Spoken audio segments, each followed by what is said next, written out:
Hi, S L ടോക്സിന്റെ പുതിയൊരു വീഡിയോയിലേക്ക് എല്ലാവർക്കും സ്വാഗതം.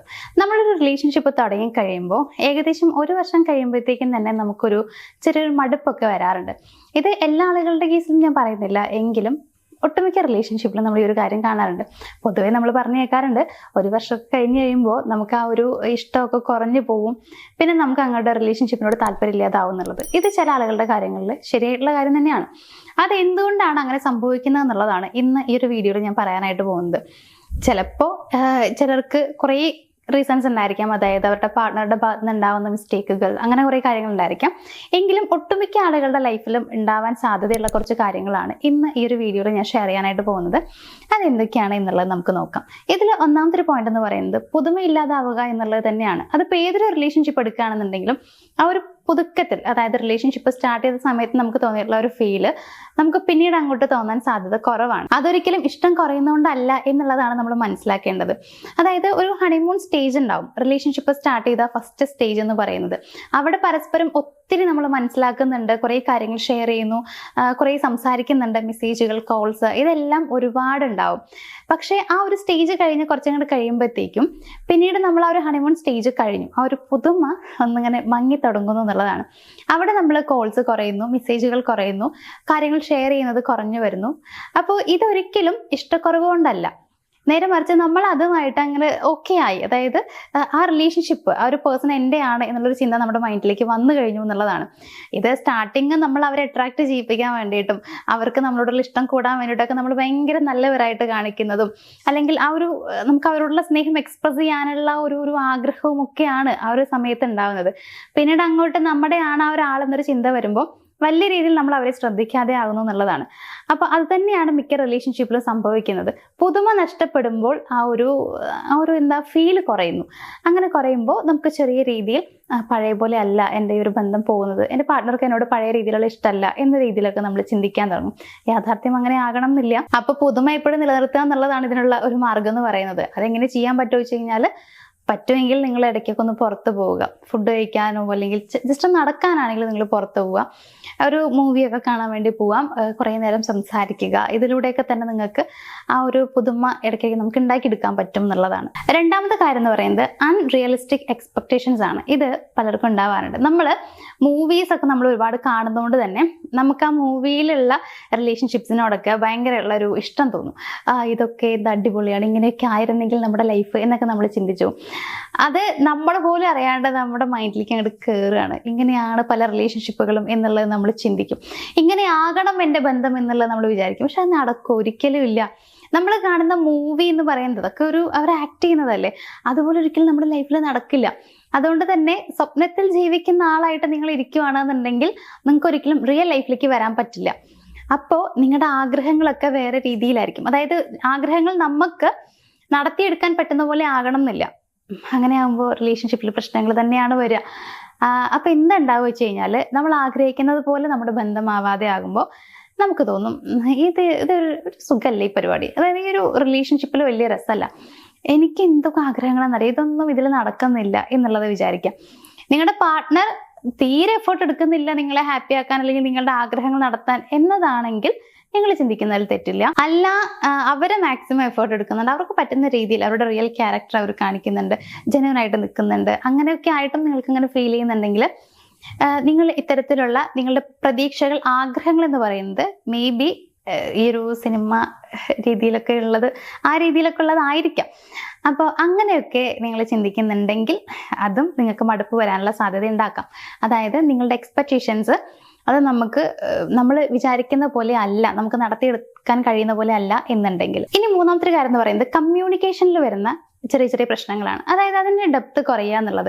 സർഫേസ് ലെവലിൽ മാത്രം നമ്മൾ സംസാരിക്കാം. അതായത് കഴിച്ചോ, എന്ത് കാട്ടുന്നു, അല്ലെങ്കിൽ ഇപ്പോൾ ഹസ്ബൻഡ് ആൻഡ് വൈഫ് ആണെന്നുണ്ടെങ്കിൽ ഭാര്യ കമ്മ്യൂണിക്കേറ്റ് ചെയ്യുന്നത് ഇന്ന സാധനങ്ങൾ വാങ്ങിയിട്ട് വരണം, മുളക് പൊടി കഴിഞ്ഞു, മല്ലിപ്പൊടി കഴിഞ്ഞു, പച്ചക്കറി വാങ്ങണം, ഇതൊക്കെ ആയിരിക്കും. പ്രണയിക്കുന്ന ആളുകളൊക്കെ ആണെന്നുണ്ടെങ്കിൽ കഴിച്ചോ, കുടിച്ചോ, കിടന്നോ, ഇതൊക്കെ തന്നെ ഉണ്ടാവുള്ളൂ. അങ്ങനെ നമ്മൾ വളരെ ബേസിക് ആയിട്ടുള്ള കുറച്ച് കാര്യങ്ങൾ മാത്രം സംസാരിക്കാം. അതല്ല റിലേഷൻഷിപ്പ് എന്ന് പറയുന്നത്. ഒരു ലവ് റിലേഷൻഷിപ്പ് അങ്ങനെയല്ല. നിങ്ങൾ തമ്മിൽ കമ്മ്യൂണിക്കേറ്റ് ചെയ്യണം. അത് ഏറ്റവും ആഴത്തിൽ തന്നെ നിങ്ങൾ സംസാരിക്കണം എന്നുള്ളതാണ്. നിങ്ങളുടെ പാർട്ട്ണർ അത് ആഗ്രഹിക്കുന്നുണ്ടായിരിക്കും, നിങ്ങളും ആഗ്രഹിക്കുന്നുണ്ടായിരിക്കും. നിങ്ങളുടെ ഉള്ളിൽ അങ്ങനെയുള്ളൊരു ആഗ്രഹം ഉണ്ടാവാം. പക്ഷെ നിങ്ങൾ അങ്ങോട്ടും അതിന് എഫേർട്ട് എടുക്കുന്നില്ല, അവരിങ്ങോട്ടും എഫേർട്ട് എടുക്കുന്നില്ല. അപ്പം നമ്മൾ കമ്മ്യൂണിക്കേഷനിൽ അർത്ഥമില്ലാതാവുകയാണ് ചെയ്യുന്നത്. നിങ്ങൾ നല്ല രീതിയിൽ കമ്മ്യൂണിക്കേറ്റ് ചെയ്യുക, അതാണ് ഏറ്റവും നല്ല മാർഗം നിങ്ങളുടെ റിലേഷൻഷിപ്പിൽ പ്രശ്നങ്ങൾ ഇല്ലാണ്ടാവാൻ.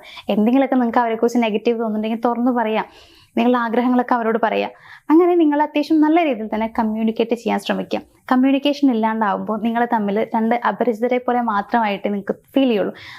അതായത് ഏതോ ആള്, അത്രേ ഉള്ളൂ. ചിലപ്പോൾ നിങ്ങൾക്ക് പരിചയമുള്ളൊരു പേഴ്സൺ അങ്ങനെ ചിലപ്പോൾ തോന്നുന്നുണ്ടാവും. അതിനപ്പുറത്തേക്ക് നമുക്കൊന്നും ഫീൽ ചെയ്യില്ല. ഇമോഷണൽ കണക്ഷൻ അവിടെ ബിൽഡായി വരില്ല എന്നുള്ളതാണ്. അതാണ് വേണ്ടത്. സോ കമ്മ്യൂണിക്കേഷന് പ്രാധാന്യം കൊടുക്കാം. അത് കുറവാണെങ്കിലും നിങ്ങൾക്ക് ഒരു വർഷമൊന്നും വേണ്ട, 2-3 മാസത്തിനുള്ളിൽ തന്നെ നിങ്ങൾക്ക് റിലേഷൻഷിപ്പ് മടുത്തു തുടങ്ങും. ഇനി നാലാമത്തെ കാര്യം എന്ന് പറയുന്നത് ഓവർ അവൈലബിലിറ്റിയാണ്. ഓവറായിട്ട് അവർക്ക് വേണ്ടി നിങ്ങൾ അവൈലബിൾ ആവുക എന്നുള്ളത് അതിൻ്റെ ആവശ്യമില്ല. നമ്മൾക്ക് നമ്മുടെ കാര്യങ്ങൾ നോക്കി കഴിഞ്ഞിട്ട് മതി അവരുടെ കാര്യം എന്ന് പറയുന്നത്. അല്ലാതെ അവർക്ക് വേണ്ടി എല്ലാം ചെയ്തു കൊടുക്കുക എന്നുള്ളൊരു കാര്യം നിങ്ങളത് ക്യാൻസൽ ചെയ്യുക. ആ ഒരു ചിന്താഗതി മാറ്റി കൊടുക്കുക. കാരണം എന്താണെങ്കിലും ഫ്രീ ആയിട്ട് കിട്ടുന്നതോ അമിതമായിട്ട് കിട്ടുന്നതോ നമുക്ക് വലിയ രീതിയിലുള്ള ഇഷ്ടമൊന്നും ഉണ്ടാവില്ല, വാല്യൂ ഉണ്ടാവില്ല. അത് പെട്ടെന്ന് കേട് വന്നു കഴിഞ്ഞാലും നമ്മളതിന് വലിയ ഇമ്പോർട്ടൻസ് കൊടുക്കില്ല എന്നുള്ളതാണ്. കാരണം നമ്മൾ അത്രയും കഷ്ടപ്പെട്ടുണ്ടാക്കി അല്ലെങ്കിൽ കഷ്ടപ്പെട്ട് നേടിയെടുത്തൊരു സാധനമല്ല അത്. കഷ്ടപ്പെട്ട് നേടിയതാണെങ്കിൽ അത് നഷ്ടമാകുമ്പോൾ നമുക്ക് വേദനിക്കും. അപ്പം അതുകൊണ്ട് തന്നെ ഓവറായിട്ട് അവൈലബിൾ ആവരുത്. അവർ ആഗ്രഹിക്കണം നിങ്ങളുടെ പ്രസൻസിന് വേണ്ടിയിട്ട്, നിങ്ങൾ സംസാരിക്കാൻ വേണ്ടിയിട്ട്, നിങ്ങളുടെ സ്നേഹത്തിന് വേണ്ടി അവർ ആഗ്രഹിക്കണം. ആ രീതിയിലായിട്ട് നിങ്ങൾ മാറുക. എന്ന് കരുതി തീരെ അവരെ സ്നേഹിക്കാണ്ടിരിക്കുക, ദേഷ്യത്തിൽ സംസാരിക്കുക എന്നുള്ളതൊന്നുമല്ല. അവൈലബിലിറ്റി ഒന്ന് കുറയ്ക്കുക എന്നുള്ളത് മാത്രമാണ് ഞാൻ ഉദ്ദേശിക്കുന്നത്. അഞ്ചാമത്തെ കാര്യം എന്ന് പറയുന്നത് റിയൽ പേഴ്സണാലിറ്റി കണ്ടുപിടിക്കുന്നു എന്നുള്ളതാണ്. അതായത് ഈ ഒരു സ്റ്റാർട്ടിങ് സ്റ്റേജിൽ ഞാൻ പറഞ്ഞല്ലോ, വളരെ നല്ലവരായിട്ടായിരിക്കും രണ്ടുപേരും അങ്ങോട്ടും ഇങ്ങോട്ടും ബിഹേവ് ചെയ്യുന്നുണ്ടാവുക. അപ്പോൾ നമ്മൾ വിചാരിക്കും ഇവരെന്തൊരു നല്ല പേഴ്സണാണ്, നല്ലൊരാളാണ്, ഇവരെ കിട്ടിയതിൻ്റെ ഭാഗ്യമാണെന്നൊക്കെ നമ്മൾ വിചാരിക്കും. പതിയെ അതായത് ഒരു 3 മാസത്തിൽ കൂടുതൽ ഒരാൾക്ക് അവരുടെ റിയൽ സ്വഭാവം മറച്ചുപിടിക്കാൻ കഴിയില്ല. അപ്പോൾ ഈ ഒരു 3 മാസം കഴിയുമ്പോൾ തനി സ്വഭാവം പുറത്തു വരും. അങ്ങനെ ഓരോന്നായിട്ട് നമ്മൾ കണ്ടുപിടിച്ചുകൊണ്ടേയിരിക്കും അവരുടെ. അങ്ങനെ അവരുടെ യഥാർത്ഥ സ്വഭാവം നമ്മൾ കണ്ടുപിടിച്ചുകൊണ്ടിരിക്കും തോറും നമ്മുടെ മനസ്സിൽ അവരോടുള്ള വിശ്വാസം കുറഞ്ഞു വരും എന്നുള്ളതാണ്. തിരിച്ചിങ്ങോട്ടും അങ്ങനെയാണെങ്കിലും സംഭവിക്കുന്നത് തന്നെയാട്ടോ. അവരാണ് നിങ്ങളുടെ സ്വഭാവം കണ്ടുപിടിക്കുന്നത്. നിങ്ങൾ മുമ്പ് ചെയ്ത കാര്യങ്ങളൊക്കെ അവർ ഓരോന്നായിട്ട് ഇങ്ങനെ കണ്ടുപിടിച്ച് വരുന്നുണ്ടെങ്കിൽ നിങ്ങളോടുള്ള വിശ്വാസം കുറയും, സ്നേഹവും കുറയും. സോ റിയൽ ക്യാരക്ടർ കണ്ടുപിടിക്കേണ്ടി വരുമ്പോൾ, അല്ലെങ്കിൽ നിങ്ങളുടെ യഥാർത്ഥ സ്വഭാവം അവർ വിചാരിച്ചതുപോലെ അല്ല, പതിയെയാണ് അത് പുറത്തു വരുന്നതെന്നുണ്ടെങ്കിലും അവിടെയും ഇഷ്ടം കുറയാനുള്ള സാധ്യതയുണ്ട്. ലാസ്റ്റ് പോയിന്റ് എന്ന് പറയുന്നത് എഫേർട്ട് എടുക്കുന്നത് കുറയുക എന്നുള്ളതാണ്. ഒരു ബന്ധം മുന്നോട്ട് പോകാനായിട്ട് ഒരാൾ മാത്രം എഫേർട്ട് എടുത്തു കഴിഞ്ഞാൽ ഒരിക്കലും അത് 100% ഹാപ്പി ആയിട്ട് അല്ലെങ്കിൽ ഹെൽത്തി ആയിട്ടുള്ള റിലേഷൻഷിപ്പ് ആവില്ല. രണ്ടുപേരും എഫേർട്ട് എടുത്തേ പറ്റുള്ളൂ. രണ്ടുപേരും ഒരേ രീതിയിൽ ചിന്തിക്കുകയും, എന്ന് വെച്ചാൽ ഒരേ ചിന്തകൾ എന്നുള്ളതല്ല, ആ ബന്ധം മുന്നോട്ട് പോകാൻ ഒരേ രീതിയിൽ പ്രവർത്തിക്കേണ്ട ആളുകളാണ്. അങ്ങനെയാണെങ്കിൽ അത് ഓക്കെ ആവും. നിങ്ങൾ മാത്രമാണ് എഫേർട്ട് എടുക്കുന്നത്, അവർ എഫേർട്ട് എടുക്കണില്ല എന്നുണ്ടെങ്കിൽ നിങ്ങൾക്ക് എന്തായാലും നിങ്ങൾക്കൊരു ദേഷ്യം വരും. അവർക്ക് റിലേഷൻഷിപ്പിനോട് താല്പര്യമില്ല, അവർക്ക് എന്നെ ഇഷ്ടമല്ല. അപ്പം ഉണ്ടാവുന്നത് മടുപ്പും വെറുപ്പ് തന്നെയാണ്. തിരിച്ചും അങ്ങനെ തന്നെ ആയിരിക്കും. അതുകൊണ്ട് എഫേർട്ട് രണ്ടുപേരും എടുക്കണം. എടുത്തില്ല എങ്കിലും അവിടെ മടുപ്പുണ്ടാവാം. ഇത്രയും കാര്യങ്ങളൊക്കെയാണ് സാധാരണ റിലേഷൻഷിപ്പ് ശരിക്കും സ്റ്റാർട്ട് ചെയ്തിട്ട് ഇപ്പോൾ ഒരു വർഷമൊക്കെ ആകുമ്പോഴത്തേക്കും മടുപ്പ് വരുന്നുണ്ട് എന്ന് പറയുന്നതിന്റെ കാരണങ്ങൾ എന്ന് പറയുന്നത്. നിങ്ങൾക്ക് അങ്ങനെ തോന്നുന്നുണ്ടെങ്കിൽ നിങ്ങൾ ആലോചിക്കുക, എന്താണ് അതിന്റെ പുറകിൽ റിയൽ റീസൺ എന്ന് പറയുന്നത്. എന്തെങ്കിലുമൊക്കെ കാരണങ്ങളുണ്ടെങ്കിൽ മാറ്റാൻ നോക്കുക. കാരണം ബന്ധങ്ങൾ എന്ന് പറയുന്നത് നമുക്ക് പെട്ടെന്നൊന്ന് ഉപേക്ഷിച്ച് മറ്റൊന്ന് പെട്ടെന്ന് നേടിയെടുക്കാൻ പറ്റുന്നതാണെങ്കിലും അങ്ങനെ ചെയ്യേണ്ടതല്ല. നമ്മൾ എപ്പോഴും നമ്മുടെ ലൈഫിലും കൊണ്ടുപോകേണ്ടതാണ് ഏതൊരു ബന്ധമാണെങ്കിലും. അതിന് നമ്മൾ കുറച്ച് എഫേർട്ട് എടുത്തേ പറ്റുള്ളൂ. അത് അങ്ങനെ എഫേർട്ട് എടുത്തു കഴിഞ്ഞാൽ നമ്മൾ ആഗ്രഹിക്കുന്നതിനേക്കാളും ഭംഗിയായിട്ട് നമുക്ക് കൊണ്ടുപോകാൻ പറ്റും. അത് ഞാൻ പറയുമ്പോൾ ചിലപ്പോൾ നിങ്ങൾക്ക് മനസ്സിലാക്കാൻ പറ്റുന്നുണ്ടാവില്ല. പക്ഷേ നിങ്ങളൊന്ന് ട്രൈ ചെയ്ത് നോക്കുക.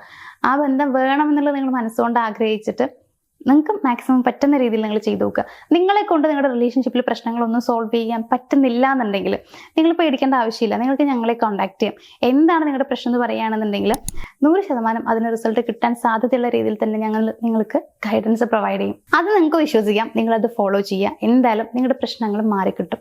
അപ്പം അങ്ങനെ ഒരു താല്പര്യമൊക്കെ ഉണ്ടെങ്കിൽ അല്ലെങ്കിൽ കൂടുതൽ അറിയാൻ താല്പര്യമുള്ള ആളുകളൊക്കെ ആണെങ്കിൽ ജസ്റ്റ് സ്ക്രീനിൽ കാണുന്ന നമ്പറിലേക്ക് ഒന്ന് കോൺടാക്ട് ചെയ്താൽ മതി. അപ്പം എന്തായാലും ഈ ഒരു വീഡിയോ ഞാൻ ഇവിടെ വെച്ച് നിർത്തുകയാണ്. നമുക്ക് മറ്റൊരു വീഡിയോയിൽ കാണാം. Thank you.